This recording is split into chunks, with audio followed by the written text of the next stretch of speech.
Hello दोस्तों, happy new year आप सभी को। नौ वर्ष में पहली बार हम लोग उपस्थित हुए हैं आप लोगों के समक्ष, जब हम लोग आज पॉलिटी की कक्षा पे डिस्कस करने जा रहे हैं। और पॉलिटी का जो टॉपिक हम लोगों के समक्ष उपस्थित है वो टॉपिक है फंडामेंटल राइट, मूल अधिकार। जैसा कि आप जानते हैं कि सिविल सर्विसेज की परीक्षा में पॉलिटी का अपना एक प्रोमिनेंट रोल है इस प्रीलिम्स और मुख्य परीक्षा में। उस पॉलिटी में इस चैप्टर की जो अपनी महत्ता है वो कुछ अधिक ही है, क्योंकि कोई भी ऐसी परीक्षा नहीं है, चाहे वो प्रीलिम्स की परीक्षा हो या मुख्य परीक्षा हो, जहां इस टॉपिक से संदर्भित प्रश्न जो हैं वो आपकी परीक्षा में नहीं पूछे जाते हों। हर समय इससे बहुत अधिक मात्रा में प्रश्न आते रहे हैं। इसलिए और अब चूंकि बीपीएससी ने लगातार अपने पैटर्न में परिवर्तन किया है, और आप जानते हो कि अब मुख्य परीक्षा में ऑप्शनल पेपर को ऐच्छिक बनाते हुए, ऑप्शनल पेपर को क्वालिफाइंग बनाते हुए उसने ये एक एसे का पेपर जो है वो ऐड ऑन कर दिया है सिलेबस में।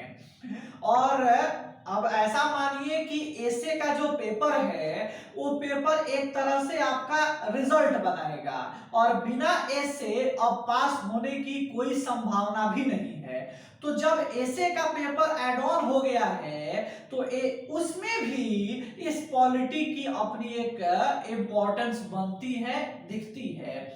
और जैसा कि यूपीएससी के परीक्षा में होता रहा है कि वहां पर एसे के जो टॉपिक्स आते हैं उसमें एक दो टॉपिक्स इस विषय से संदर्भित होते ही हैं, ठीक यहाँ भी उसी तरह से कुछ होगा। और एसे की स्ट्रेटजी को लेके, एसे कैसे करना है, क्या करना है, कैसे एक बेहतर एसे लिख पाएंगे, इसके लिए हम लोग एक अलग से सेशन आयोजित करेंगे जिसमें हम लोग उसके सारे संदर्भों की बात करेंगे।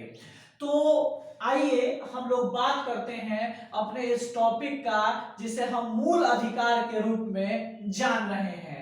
तो सबसे पहली चीज कि भारत के संविधान में जो मूल अधिकार शब्द है, ये संविधान के भाग 3 में अनुच्छेद 12 से 35 तक में इसकी व्याख्या की हुई है ना। तो एक बात जानना है यहाँ कि चलो इस खंड को तो पूरे डिटेल पढ़ेंगे ही, सारे आर्टिकल्स का डिटेल करेंगे, लेकिन जब एक टॉपिक आया है फंडामेंटल राइट हम लोगों के सामने, तो पहले ये जानने का प्रयास करना चाहिए कि इसमें ये राइट्स का मतलब क्या है ना। अधिकार किसे कहते हैं, राइट्स क्या है। तो अगर हम अधिकार के बारे में बात करें कि अधिकार किसे कहते हैं, तो अधिकार का जन्म मांग से होता है ना। यानी मांग से अधिकार पैदा होता है। तो अब आप कहेंगे कि क्या हमारे द्वारा जो भी मांग की जाती है क्या वो सभी अधिकार है। तो यहां समझना है कि मांग किससे किया जाता है, समाज से, या जो अथॉरिटी है ना, जिसको हम प्राधिकरण कह रहे हैं, है ना। तो समाज और प्राधिकरण से जो भी मांग किया जाए क्या वो सभी मांग अधिकार है। तो अगर इसको हम जांचने का प्रयास करें तो मेरा उत्तर है नहीं। हर मांग अधिकार नहीं होती, परंतु अगर जिस मांग को समाज के द्वारा स्वीकार किया जाए, समाज के द्वारा एक्सेप्ट किया जाए, प्राधिकरण के द्वारा स्वीकार किया जाए, तो वह मांग अधिकार बन जाती है ना। अब ये जो मांग है ये निर्भर करता है कि कब ये अधिकार बनेगा, तो ये समय पर और देश पर, यानी बहुत हद तक इसको हम कह सकते हैं कि ये देश और काल पर निर्भर है कि कौन सा मांग अधिकार होगा और किस मांग को अधिकार नहीं माना जाएगा। जैसे आज की स्थिति में आप देखिएगा तो एक चर्चित चीज है जिसका नाम है इंटरनेट, है ना। आप जानते हो कि इंटरनेट आज के जो जीवन है उस जीवन का एक फंडामेंटल राइट है। भारत की उच्चतम न्यायालय ने भी इंटरनेट को मूल अधिकार की स्थिति में रखा है और कहा है कि यह व्यक्ति की अभिव्यक्ति की स्वतंत्रता से जुड़ा हुआ है। तो लेकिन क्या आज से 20 साल 25 वर्ष पूर्व क्या ये इंटरनेट जो है ये एक फंडामेंटल राइट या क्या राइट था क्या, और नागरिक इसकी डिमांड कर रहे थे क्या? उसकी उपलब्धता तक नहीं थी, डिमांड की कौन बात करे। तो लेकिन आज जब 20-25 वर्ष पूर्व ये एक अधिकार नहीं था, है ना, परंतु आज के समय में ये एक अधिकार के रूप में मौजूद है। तो ऐसी बहुत सारी चीजें हैं जो प्रारंभ में अधिकार के रूप में नहीं रही हैं, लेकिन अब उन्हें अधिकार के रूप में शामिल कर लिया गया है। हालांकि मांग के रूप में वो हर समय समाज में मौजूद रहा है। दूसरी बात, जो बात अमेरिका में अधिकार के रूप में व्याख्यायित है, ये कोई जरूरी नहीं है कि वो अधिकार भारत में भी हो। जो अधिकार ब्रिटेन में है ये कोई जरूरी नहीं है कि वो भारत में भी हो, और जो भारत में है ये कोई जरूरी नहीं है कि वो अमेरिका, ब्रिटेन, स्पेन, फ्रांस आदि देशों में भी मौजूद हो। इसलिए मैंने कहा है कि ये देश और काल के ऊपर निर्भर करता है कि कौन सी मांग अधिकार बनेगी। अब अधिकारों के कई प्रकार होते हैं, है ना। अगर आप अधिकारों के प्रकार के बारे में बात करिएगा तो अधिकारों का प्रकार है, जैसे सबसे पहला जो अधिकार आप देखिएगा आपको मिलेगा उसको कहते हैं प्राकृतिक अधिकार, नेचुरल राइट्स। ये नेचुरल राइट्स क्या है? तो प्राकृतिक अधिकार का स्पष्ट मतलब है कि वैसे अधिकार जो प्रकृति प्रदत्त है ना, जो प्रकृति के द्वारा दिए हुए हैं, वैसे ही राइट्स को हम क्या कहते हैं? तो प्राकृतिक अधिकार कहते हैं। जैसे प्रकृति ने हमको अधिकार दिया है, किस चीज का? सांस लेने का अधिकार, है ना।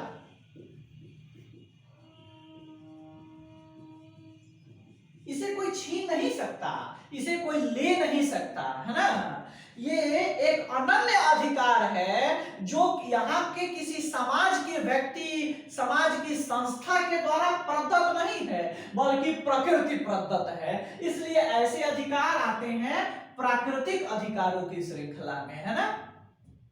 उसी तरह से अगर दूसरा अधिकार आप बात करिए तो एक मिलता है हम लोगों को विधिक अधिकार, लीगल राइट्स। ये लीगल राइट्स क्या है?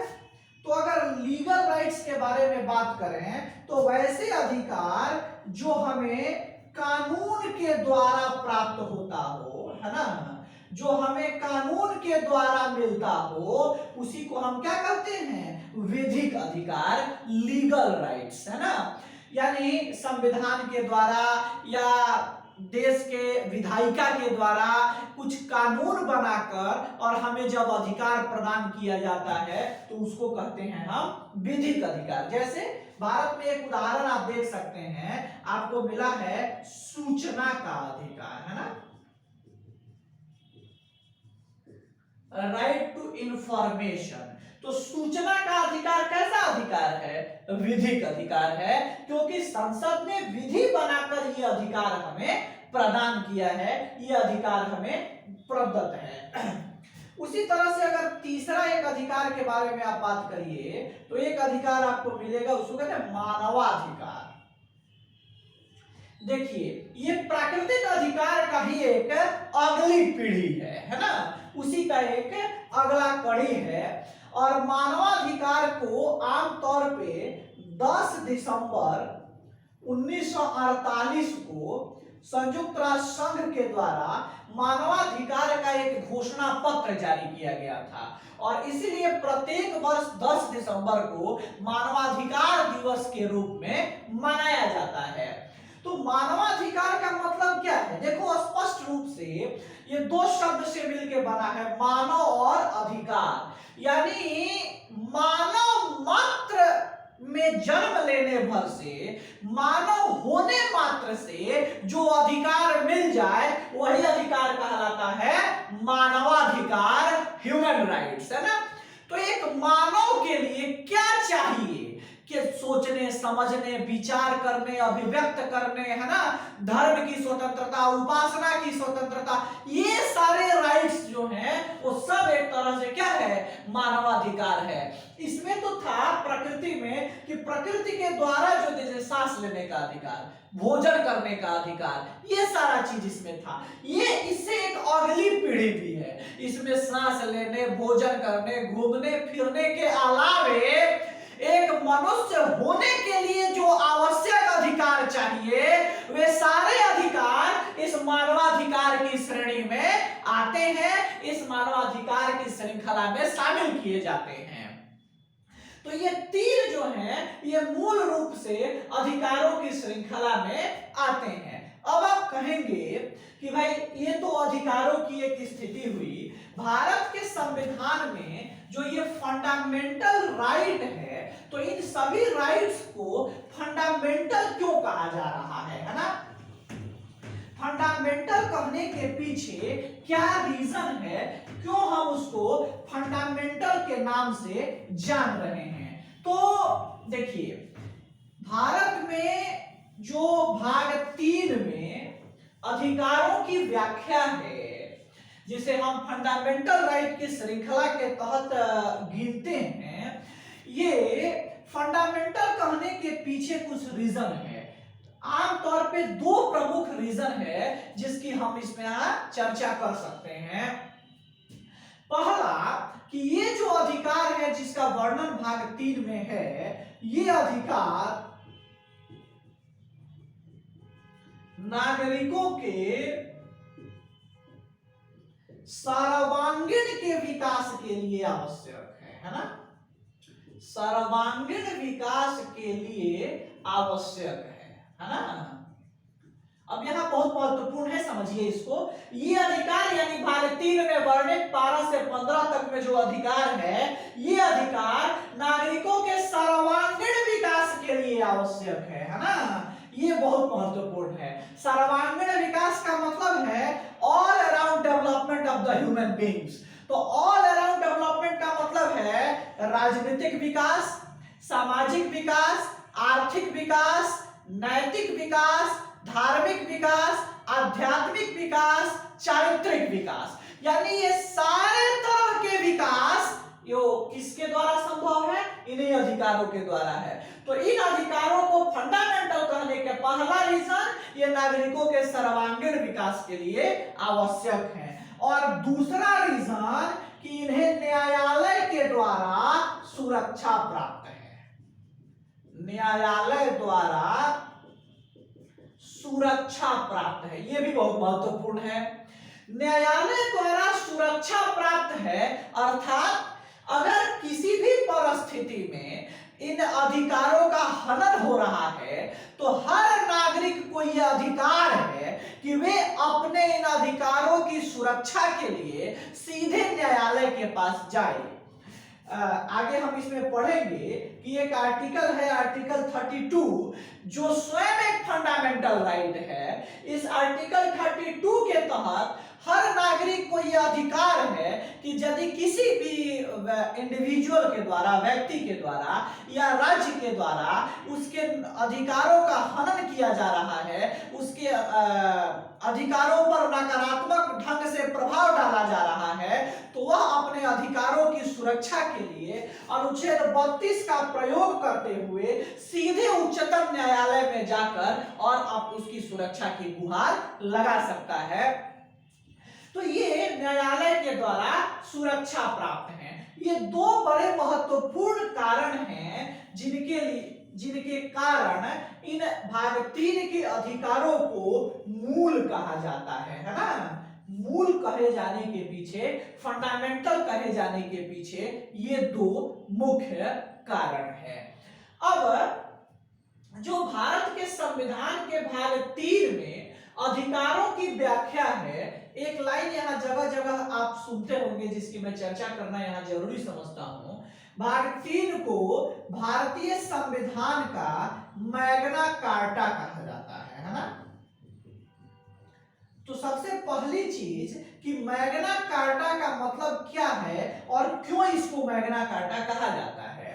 तो अगर मैग्ना कार्टा की आप बात करिए तो मैग्ना कार्टा की एक हिस्ट्री है। 25 जून 1512 को किंग जॉन ब्रिटेन में थे और किंग जॉन ने जो वहां के विद्रोही जो बैरल थे, उन्हें बैरन लोगों के जो विद्रोह हो रहा था उसी के दमन के लिए, या ऐसे कहिए कि उन्हीं की मांगों को किंग जॉन ने हस्ताक्षरित कर दिया, सिग्नेचर कर दिया, और वही एक तरह से मैग्ना कार्टा के रूप में जाना गया। तो मैग्ना कार्टा का मतलब क्या है कि अधिकारों का व्यापक दस्तावेज, है ना। यानी एक ऐसा दस्तावेज जिसमें एक साथ कई सारे अधिकार वर्णित हो, कई सारे अधिकारों की व्याख्या हो, तो वैसा ही दस्तावेज क्या कहा जाता है, वैसे ही दस्तावेज को हम मैग्ना कार्टा के रूप में जानते हैं, मैग्ना कार्टा के रूप में समझते हैं। तो भारत के संविधान में भी इस भाग 3 में बहुत सारे अधिकारों की व्याख्या है, और ऐसा आप देखते हैं कि पूरे विश्व के किसी भी संविधान में इतने अधिकारों की व्याख्या नहीं है जितना अधिकार इस भारत के संविधान में के भाग 3 में है। यही वजह है कि भारतीय संविधान को के भाग 3 को मैग्ना कार्टा के रूप में जाना जाता है। भारत का जो ये फंडामेंटल राइट है ये प्रेरित है यूएसए से, है ना। संयुक्त राज्य अमेरिका के से हम लोगों ने इस फंडामेंटल राइट के कॉन्सेप्ट को ग्रहण किया है, लेकिन यहाँ ये जरूर मैं कहूंगा कि अमेरिका में भी उतने अधिकार नहीं हैं जितने अधिकार भारत के नागरिकों को मिले हुए हैं, है ना।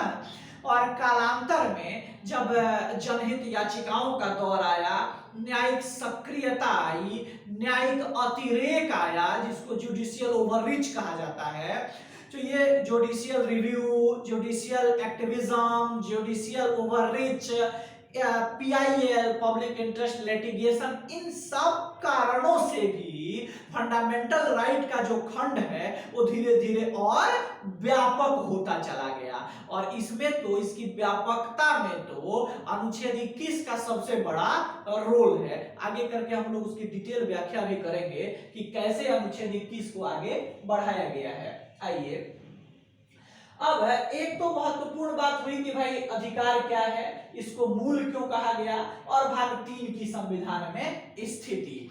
अब चर्चा शुरू करना है कि भाई जो ये फंडामेंटल राइट है इसके कुछ सेलिएंट फीचर्स हैं, इसकी कुछ मूल विशेषता है, वो क्या है उसको भी थोड़ा जानिए, उसको भी थोड़ा समझिए। तो अगर उसको हम जानने का प्रयास करें तो फंडामेंटल राइट की सबसे प्रमुख अगर कोई विशेषता है ना तो वो है यह वाद योग्य है ना, यह वाद योग्य है। अब वाद योग्य है इसका मतलब क्या है कि अगर राज्य के द्वारा हमको अधिकार नहीं दिया जा रहा है या किसी व्यक्ति या राज्य के द्वारा हमारे अधिकारों का अतिक्रमण किया जा रहा है तो नागरिकों के पास इस बात का अधिकार है कि नागरिक अपने अधिकारों की सुरक्षा के लिए न्यायालय के पास जाएं और अपने अधिकारों की सुरक्षा का गुहार लगाएं, अपने अधिकारों की के लिए मांग रखें। अर्थात न्यायालय के पास जाने का अधिकार है ये फंडामेंटल राइट के संदर्भ में। यही आगे पढ़ेंगे डीपीएसपी, राज्य के नीति निर्देशक तत्व, तो वह उसको पढ़ेंगे कि यह वाद योग्य नहीं है, यानी उसके लिए आप न्यायालय नहीं जा सकते हैं। दूसरी महत्वपूर्ण इसकी जो विशेषता है कि यह नागरिक और विदेशी दोनों को प्राप्त है ना। ये दोनों के लिए है, नागरिकों के लिए भी है और विदेशियों के लिए भी है। जैसे आप देखिए तो आर्टिकल अनुच्छेद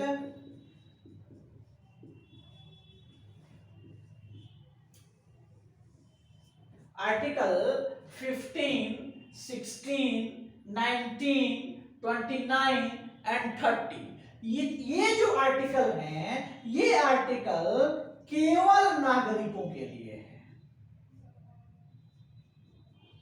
ये आर्टिकल केवल नागरिकों के लिए हैं। ये सारे अनुच्छेद में विदेशियों को अधिकार नहीं है।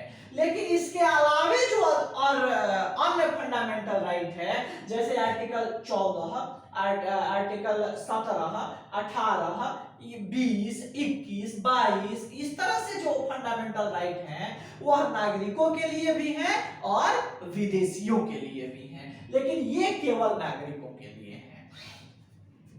तीसरा, अगर आप इसकी विशेषता ढूंढने का प्रयास करिए तो यह नागरिक एवं राजनीतिक अधिकार है ना। ये एक तरह से पॉलिटिकल राइट है ना।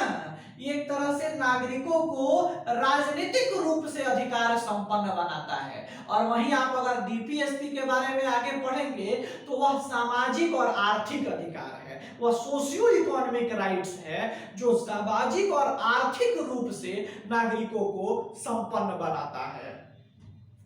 अगर उसी क्रम में इसकी चौथी विशेषता ढूंढने का प्रयास करें तो यह व्यक्तिगत अधिकार है ना। यानी हर व्यक्ति को इंडिविजुअली यह अधिकार मिला हुआ है, हर व्यक्ति को व्यक्तिगत तौर पे ये अधिकार मिला हुआ है। ये केवल सामूहिक तौर पे ये इसकी उपलब्धता नहीं है। उसी तरह से डीपीएसपी की बात करेंगे तो सामूहिक अधिकार, सामुदायिक अधिकार है जो पूरे समूह को देता है। यह हर व्यक्ति को इंडिविजुअली प्रदान किया गया है। पांचवी विशेषता अगर बात करेंगे यह, तो इसका दृष्टिकोण नकारात्मक है। इसका दृष्टिकोण नकारात्मक अधिकार की श्रृंखला में है। और यहाँ बहुत मैं महत्वपूर्ण रूप से आपसे कहना चाहूंगा कि ये जो नकारात्मक बात की गई है ये राज्य के लिए किया गया है ना। ये राज्य के लिए किया गया है क्योंकि फंडामेंटल राइट में ये कहा गया है राज्य को कि आपको क्या नहीं करना है ना। इस सेंस में आगे भी इस पर हम लोग डिटेल बात करेंगे, लेकिन पूरा फंडामेंटल राइट का नेचर जो है वो नकारात्मक नहीं है ना। केवल राज्य के दृष्टिकोण में इसकी नकारात्मकता दिख सकती है, लेकिन अगर समग्र रूप से इसको देखा जाए तो इसको नकारात्मक दृष्टिकोण का कहना थोड़ा उचित प्रतीत नहीं होता है। लेकिन चलिए इसको भी एक विशेषता के रूप में हम लेकर चलते हैं क्योंकि राज्य के संदर्भ में इसकी चर्चा समीचीन हो जाती है। तो ये सब इसके कुछ महत्वपूर्ण विशेषता हैं।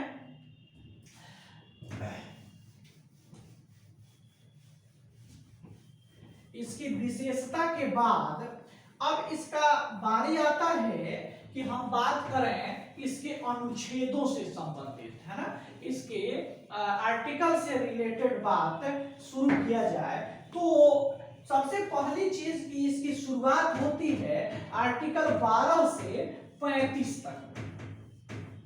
और 12 अनुच्छेद और 13 अनुच्छेद, ये दो अनुच्छेद जो हैं एक तरह से फंडामेंटल राइट को सुरक्षित करते हैं, बचाते हैं। क्या है वो, थोड़ा सा जानिए। अनुच्छेद 12, अभी मैंने विशेषता में एक बात कहा कि कहा जाता है कि फंडामेंटल राइट जो है वो राज्य के लिए नकारात्मक है ना। राज्य को ये नहीं करना है। तो मान लिया जाए कि किसी को अगर कहा जा रहा है कि आपको ये काम नहीं करना है, अरे भाई तो वह व्यक्ति डिफाइन होना चाहिए कि आप किसको कह रहे हो कि ये काम नहीं करना है।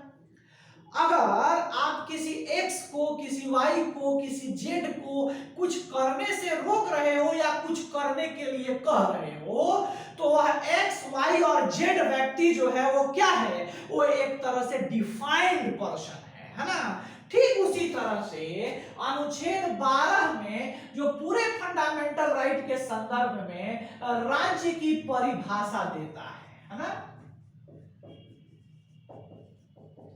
यहाँ राज्य की परिभाषा करने का मतलब है कि पूरे फंडामेंटल राइट में जहां जहां राज्य शब्द की व्याख्या है, स्टेट की व्याख्या है, वो स्टेट का मतलब क्या है, उस स्टेट के डिफिनीशन में क्या क्या आता है, कौन कौन सी संस्थाएं, कौन कौन से अथॉरिटी जो हैं उस स्टेट के डिफिनीशन में आते हैं।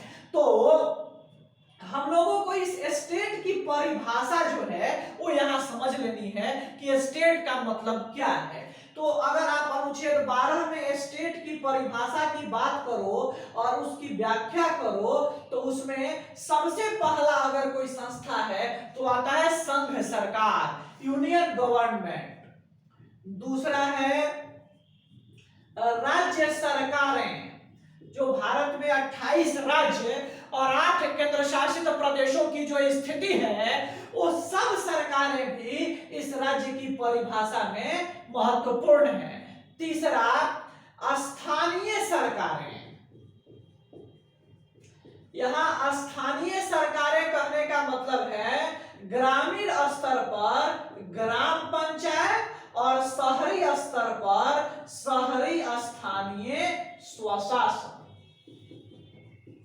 जिसमें नगर पालिका, नगर निगम ये इंपॉर्टेंट है ना, ये इसमें जरूरी है। जो चौथा अगर आप इसमें बात करिए, अगर आप चौथे चीजों को इसमें जोड़ने का प्रयास करिए तो जैसे सेंट्रल लेवल की जो केंद्रीय पीएसयूज हैं, है ना, केंद्रीय पीएसयूज है ना, जैसे भेल, सेल, गेल, ओएनजीसी है ना, ये सब इसमें एलआईसी, जीआईसी वगैरह है ना, वो सब भी इसमें आते हैं। आप इसमें राज्य की भी अगर पीएसयूज है तो वो भी इसमें शामिल मानी जाती है, वो भी इसमें काउंट करी जाती है। और कोई विभिन्न जो ट्रिब्यूनल्स, अधिकरण वगैरह बनते हैं वो सारा चीज भी इस राज्य की परिभाषा में शामिल होता है। यानी जो डिफिनीशन ऑफ स्टेट कहने का मतलब है कि अगर फंडामेंटल राइट में जहां कहीं भी राज्य के बारे में चर्चा है, स्टेट के बारे में चर्चा है, तो वह स्टेट में इन सब लोगों को समाहित करता है ना, इन सब लोगों को जगह बनाता है। यानी स्टेट कहने का मतलब ये सारे लोग उसमें शामिल हैं। यदि कहीं फंडामेंटल राइट में ये कहा जा रहा है कि राज्य को ये काम नहीं करना है, यानी ये किसी को ये काम नहीं करना है ना, तो ये बहुत महत्वपूर्ण है, क्योंकि ये डिफाइन हो जाना चाहिए कि जिसके बारे में हम कहने जा रहे हैं, पढ़ने जा रहे हैं कि उसको क्या करना है और क्या नहीं करना है, तो पहले उसको जान लें। इसीलिए हमने पहले राज्य को जान लिया कि राज्य किसे कहते हैं, राज्य का मतलब क्या होता है। अब एक बहुत महत्वपूर्ण अनुच्छेद है और वह अनुच्छेद है आर्टिकल 13। अगर आप आर्टिकल 13 के बारे में बात करिएगा तो आर्टिकल 13 जो है वो बहुत महत्वपूर्ण और बहुत ही इंपॉर्टेंट आर्टिकल है आपके परीक्षा के दृष्टिकोण से, और खासकर फंडामेंटल राइट के दृष्टिकोण से आर्टिकल 13 बहुत जरूरी है। जैसे आप पढ़ते हैं जुडिशियल रिव्यू, न्यायिक समीक्षा, कि न्यायालय को यह अधिकार प्राप्त है कि भाई जब कोई कानून बनाया जाए विधायिका के द्वारा तो न्यायपालिका के पास यह अधिकार है कि न्यायपालिका विधायिका द्वारा बनाए गए उन कानूनों का रिव्यू कर सकती है, और यदि न्यायपालिका यह पाती है कि बनाया गया कानून अवैध है, बनाया हुआ कानून संविधान की भावना के अनुकूल नहीं है, तो वह उसे रद्द कर सकती है, वह उसे अवैध घोषित कर सकती है। तो अनुच्छेद 13 भी कुछ इसी तरह की बात है, और यह फंडामेंटल राइट के संदर्भ में यह बात करता है कि भाई कोई भी अगर कानून बनता है और उस कानून को फंडामेंटल राइट के साथ अगर मूल्यांकन करने पे यह पाया जाए कि वह कानून फंडामेंटल राइट का उल्लंघन कर रहा है, तो उस स्थिति में फंडामेंटल राइट को भी बचाना न्यायपालिका का कर्तव्य है। वह उस कानून को अवैध घोषित कर सकता है। ये ही अनुच्छेद 13 है, लेकिन इतना सिंपल भी नहीं है। ये उसका एक सारांश भर है कि अनुच्छेद 13 न्यायपालिका को यह अधिकार दे देता है कि वह विधायिका या कार्यपालिका के हर उस गतिविधि को रोके जो फंडामेंटल राइट को सीमित करता है, जो मूल अधिकार को सीमित करता है। स्पष्ट रूप से अनुच्छेद 13 यह कहता है कि राज्य कोई भी ऐसा विधि नहीं बनाएगा जिस विधि से फंडामेंटल राइट का उल्लंघन होता हो।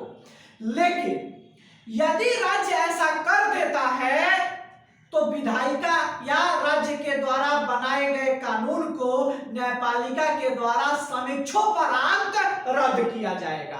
अब जो रद्द करने की व्यवस्था है वो कैसे रद्द करेगा, है ना, वो कैसी बातें करेगा, तो इसमें 3-4 प्रकार के सिद्धांत हैं। जैसे एक सिद्धांत है जिसका नाम है पृथक्करण का सिद्धांत, डॉक्ट्रिन ऑफ सेवरबिलिटी।